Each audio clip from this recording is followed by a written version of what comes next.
On est en période de fête, c'est Noël, on passe du temps en famille avec nos enfants ou petits-enfants. Et ça m'a donné envie d'aborder un sujet qui me tient vraiment à cœur.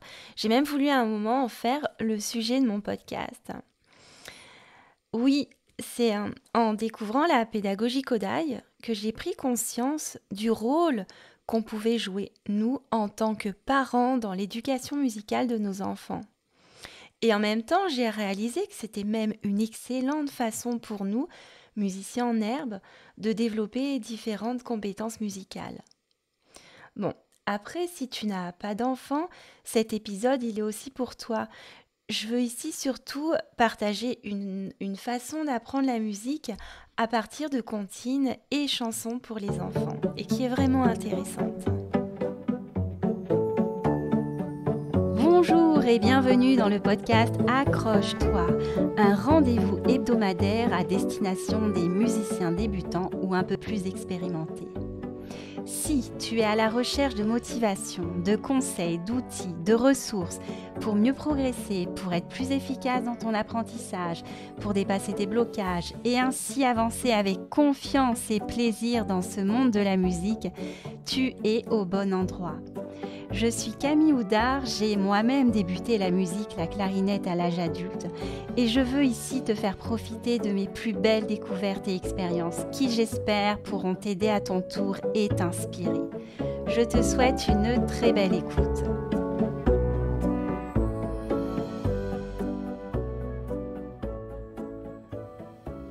Salut, j'espère que tu vas bien. Alors moi, quand j'ai commencé la musique, mes enfants, ils étaient jeunes, ils avaient 2 et 4 ans. Alors dans mes débuts, j'avais vraiment envie de faire des progrès. J'étais à fond, je passais du temps sur mon instrument. Dès que j'en avais l'occasion, hop, je prenais ma clarinette. Et souvent, je jouais le soir quand ils étaient couchés. Alors j'avais qu'une envie, c'est qu'ils soient enfin au lit. En journée, des fois, j'arrivais à jouer quand ils étaient là. Bon, c'était pas forcément évident parce que il y a toujours ce risque quand ils s'approchent de moi, c'est qu'ils viennent m'attraper les jambes et qu'ils tapent dans la clarinette. Et si je suis en train de jouer, paf, je me la prends dans les dents. Donc c'est pas génial tout ça. Et en même temps, j'avais vraiment envie de transmettre à mes enfants la musique, de leur donner l'envie plus tard d'apprendre un instrument.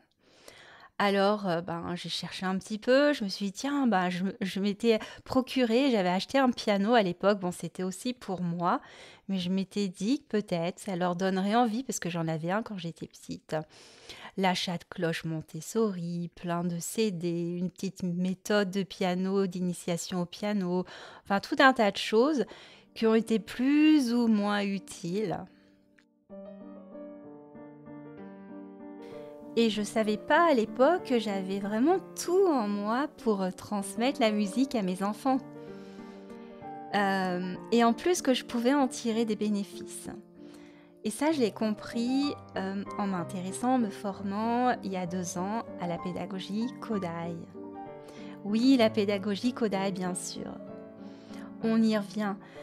Et d'ailleurs, si tu l'as pas déjà fait, si ça t'intéresse, n'hésite pas à écouter l'épisode numéro 2 qui lui est consacré. Pour bien comprendre cette pédagogie, je vais commencer par te citer une phrase assez célèbre de Zoltán Kodály. Un jour, on lui a posé cette question: à quel âge un enfant doit commencer à apprendre la musique? Il a commencé par répondre 9 mois avant la naissance de l'enfant. Et puis après, il s'est repris et il a ajouté: je dirais même plus 9 mois avant la naissance de sa mère. C'est intéressant, non? Donc là, l'idée, ce que veut dire Zoltán Kodály, c'est que la musique, elle devrait au départ être transmise de la mère à son enfant, qu'il aurait elle-même apprise de sa propre mère. Et tout ça, ça commence dès la grossesse. Comment? Eh bien, tout simplement en chantant des chansons, des berceuses à son bébé. Et ce qui est génial, c'est qu'une fois l'enfant né, ces mêmes chansons, elles vont très bien réussir à l'apaiser, à l'aider à s'endormir et à retrouver cette sécurité qu'il avait dans le ventre de sa maman. Et en plus, il va commencer à se familiariser avec la musique. Alors quand un enfant apprend à parler, il a besoin qu'on lui parle, qu'on communique avec lui. Il va pas apprendre en écoutant la radio ou en regardant la télévision. Et c'est la même chose pour apprendre la musique. L'enfant, il a besoin qu'on entre en communication avec lui. Donc comment? Eh bien tout simplement qu'on lui chante. Et qu'on lui chante quoi? Des chansons qui sont simples, qui sont à son niveau. Donc c'est des comptines et des petites chansons issues du répertoire pour les enfants. Et en plus, ce qui est génial, c'est que à ces chansons, en y ajoutant des gestes, des jeux, du mouvement, eh bien, il va s'amuser, ça va être drôle et il va en redemander. Et ainsi, grâce à ces comptines, ces chansons, il va faire l'expérience de la pulsation. Alors la pulsation, il va en faire l'expérience par exemple quand on le berce en chantant pour l'endormir, pour le calmer, quand on le fait sauter sur nos genoux, quand on fait des jeux avec les mains, les doigts, en tapant dans la main. Après, plus tard, cette pulsation, il va en faire l'expérience en reproduisant nos gestes, puis en marchant en rythme. Il va faire également l'expérience de l'écoute, essayer de entendre et distinguer les graves, les aigus, pour tout doucement commencer à chanter, développer son intonation par imitation. Il va faire aussi l'expérience du phrasé, parce que dans ces chansons, il y a toujours des phrases. Par exemple, c'est le petit train de Paris-Bordeaux. Première phrase. Qui se promène. Deuxième phrase. C'est le petit train de Paris-Bordeaux. Troisième. Qui se promène au bord de l'eau. Quatrième phrase. Et là, à chaque fois, on a des phrases qui font 8 temps. C'est le petit train de Paris-Bordeaux. 8. Il va faire l'expérience du tempo. Dans une même musique, chanson, il va y avoir des moments de ralentissement et des moments d'accélération. Et plus tard, plus grand, il fera l'expérience du rythme. Alors le rythme, vraiment, il correspond aux syllabes de chaque mot. Par exemple, dans cette chanson. Flic, floc, flic, flac, floc, c'est la pluie qui tombe. Flic, floc, flic, flac, floc, de plus en plus fort. Si on tape la pulsation, ça fait flic, floc, flic, flac, floc. C'est la pluie qui tombe. Et si on tape le rythme, ça fait flic, floc, flic, flac, floc. C'est la pluie qui tombe. Quand on tape le rythme, c'est vraiment sur chaque syllabe de chaque mot. Et ce qu'il faut savoir aussi pour l'enfant en faisant comme ça l'expérience du rythme via les syllabes, eh bien ça va également l'aider dans son apprentissage du langage et plus tard son apprentissage de la lecture. Mais ce n'est pas tout. Alors oui, bien sûr, tu vas ainsi lui transmettre ses premières bases en musique, mais tu peux aussi toi-même y trouver ton compte. En particulier pour mieux entendre et comprendre les mélodies, les rythmes, les phrasés. La meilleure façon de te l'expliquer, c'est de partir encore sur quelques exemples de chansons. Alors, pour information, ce sont pour la plupart des chansons, des comptines que je tiens de Grégory Ward, avec qui j'avais fait mes premières formations en France, à Lyon, avec l'école de musique d'ailleurs Bouger Chante. Alors, premier exemple, c'est une comptine que les enfants adorent, qui n'a pas de mélodie, et qui permet de bien intégrer le rythme, les noirs et les croches. Le petit poussin picore, sa maman lui dit encore, son papa lui dit assez, gare, gare, le minet, miaou. Donc voilà, le jeu il consiste à ce que l'enfant y tienne sa main à plat, la présente à son parent, et la mère ou le père vient taper avec son index comme si c'était un petit poussin qui picore dans la main de l'enfant. Le po, simpi, cor. Et ça marque évidemment la pulsation. Et à la fin, quand on fait gare, gare, le miné, il y a le parent qui enlève son doigt et l'enfant avec sa main qui essaie de l'attraper. Et ça, c'est un jeu très rigolo, ils adorent. Mais à travers cette comptine, il y a tout cet apprentissage du rythme.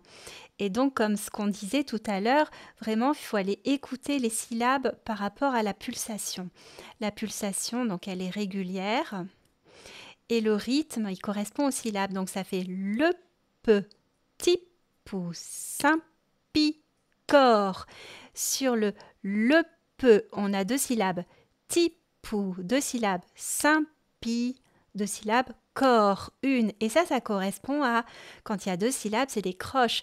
2 croches, 2 croches, 2 croches noires. Dans la pédagogie Kodály, les croches, on va les désigner par une syllabe particulière. Ça va faire ti, ti, ti, ti, ti, ti, ta, ta, c'est la noire. Voilà, donc à partir de cette comptine, on peut aller ressentir les différents rythmes. Et ça, c'est super intéressant. Après, à partir d'une chanson, maintenant, on va pouvoir essayer de comprendre la mélodie via la solmisation. Encore une fois, j'ai déjà fait un épisode sur la solmisation. Ici, il s'agit de l'épisode numéro 6. Tu peux aller écouter si tu ne l'as pas déjà fait. Alors, dans la pédagogie Kodály, on va vraiment choisir des chansons en fonction de leur niveau de difficulté. En Hongrie, en Angleterre, par exemple, au tout début, on va choisir pour les enfants des chansons qui ont juste ce sol, mi comme lettre. Sol, mi, sol, sol, mi. Et en France, notre répertoire traditionnel, il comporte peu de chansons avec ce sol, mi. Donc, on va plutôt choisir des chansons qui auront le do, ré, mi, do. Ça, do, ré, mi, do, ré, mi, do. Do, do, ou bien au clair de la lune, do, ré, mi, ré, do. Et là, pour illustrer tout ça, je vais te chanter une chanson où il y a un peu un mélange entre les deux phrases différentes. On a un mélange de do, ré, mi et de sol, mi. Donc ça fait « N'avez-vous pas vu passer aussi 3 jolis petits cavaliers aussi ?» Est-ce qu'ils sont déjà bien loin? Oh non! Est-ce qu'on peut les rattraper? Oh oui! Donc là, tu peux entendre que sur tous les oh si, oh non, c'est du sol mi. Et dans la phrase de question, n'avez-vous pas vu passer? Ça fait la la la la la la la. Do, do, ré, mi, do, sol, mi. Do, do, ré, mi, do, sol, mi. Et maintenant, comme c'est un petit peu période de Noël, on peut aller le faire, solmiser, un chant de Noël très connu, Vive le vent, ça fait Vive le vent, vive le vent, vive le vent d'hiver. Alors, on commence par la note mi. Mi, mi, mi, mi, mi, mi, mi, sol, comme sol, mi, sol, do, ré, mi. Attention, là, on passe sur le fa, fa, fa, mi, mi, sol, sol, mi, ré, do. Fa, fa, fa, fa, fa, mi, sol, sol, mi, ré, do. Et après, une fois qu'on a intégré ces différentes mélodies qui sont très faciles à retenir, on peut aller vers des chansons plus complexes au niveau des notes et au niveau du rythme. En tout cas, moi je pense que c'est une excellente façon d'acquérir des bases solides et qui, à mon avis, sont absolument indispensables et peuvent te faire gagner beaucoup de temps. Alors oui, on peut trouver un petit peu ennuyant d'apprendre à partir de chansons qui sont aussi simples, surtout si on n'a pas d'enfants. Je peux comprendre, mais je pense qu'il faut juste voir ça comme un outil parmi d'autres. Et cet outil, moi, je le trouve vraiment très performant. Et si tu as des enfants, alors là, c'est vraiment une bonne idée d'intégrer le plus souvent possible des moments de chant, de jeux chantés, de percussions corporelles, déjà pour le plaisir de partager des super moments avec eux, mais également pour les initier naturellement sans aucune contrainte à la musique, mais aussi pour toi. Et je te conseille même d'en faire une habitude, un peu comme l'histoire du soir. Et avec les plus grands, jusqu'à 9-10 ans, peut-être même un petit peu plus, on peut également faire plein d'activités ludiques autour du chant et des percussions corporelles. À partir du moment où c'est ludique, un peu challengeant, ils adorent. Moi, avec mon plus jeune fils qui a 10 ans, on s'amuse souvent à chanter en canon ou à faire des jeux à base de percussions corporelles qui sont pas si évidents. Ça lui plaît beaucoup et moi aussi d'ailleurs. Violette ta bicyclette. 1, 2, 3, 4, 5, 6, 7. Violette. Maintenant que tu aies des enfants ou pas, que tu sois débutant en musique ou pas, si tu veux acquérir des bases solides, si tu veux développer ton oreille, ton sens du rythme, ta musicalité, une meilleure compréhension de la musique, si cette approche t'intéresse, sache que j'ai l'intention de créer des programmes, ateliers en ligne dans les prochains mois qui seront basés entre autres sur la pédagogie Kodály à partir de comptines et chansons bien choisies.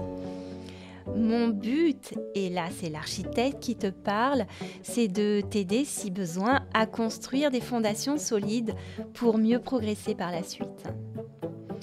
Et en même temps, pour ceux qui ont des enfants, j'ai aussi envie de proposer en parallèle des programmes en ligne adaptés à différents âges pour montrer comment les initier à la musique de façon naturelle, progressive et surtout ludique. Mon idée principale, c'est que les parents ils sachent comment transmettre à leurs jeunes enfants déjà et avant tout le plaisir, l'amour de la musique sans chercher la performance. Voilà, j'en ai terminé pour aujourd'hui. J'espère que cet épisode t'a plu, que tu as appris des choses. Alors si tu penses qu'il peut intéresser d'autres personnes, d'autres parents, d'autres musiciens de ton entourage, n'hésite pas à leur en parler et à partager. Je te remercie sincèrement pour ton écoute, te souhaite une bonne journée ou soirée selon l'heure qu'il est et te dis à la semaine prochaine.